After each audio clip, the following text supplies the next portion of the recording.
Many people argue that today's inflation is different from the 1970s. They say central banks are more sophisticated. Markets are deeper. Technology is deflationary. But when you compare the fundamentals, today may be more inflation-prone than the 1970s. Let's start with the 1970s. Inflation in the 1970s was driven by three main forces: oil shocks, loose fiscal policy, and monetary expansion. Governments ran deficits. Central banks accommodated those deficits. The money supply expanded, and prices followed. But there was an important constraint. Public debt levels were relatively low.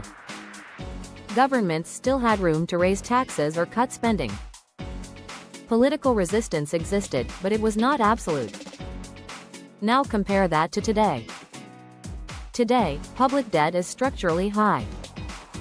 Aging societies demand ever-growing social spending. Cutting spending is politically toxic. Raising taxes is electorally dangerous. This is where populism enters. Instead of choosing between austerity and tax hikes, politicians promise benefits and tax cuts at the same time. The gap is filled with debt. And that debt increasingly relies on central banks.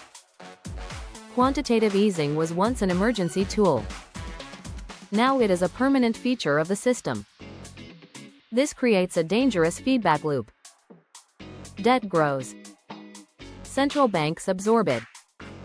The money supply expands. Currency value erodes. This is the debasement trade. There is another key difference from the 1970s. In the 1970s, inflation was visible and politically explosive. Wages rose quickly. Labor unions were strong. Inflation triggered immediate social conflict. Today, inflation is quieter, but more persistent. Wages lag behind prices. Asset prices rise faster than incomes. The burden falls disproportionately on the middle and lower classes. This is why inflation today functions as a silent tax. And here is the uncomfortable conclusion. In the 1970s, inflation was eventually defeated by policy choice.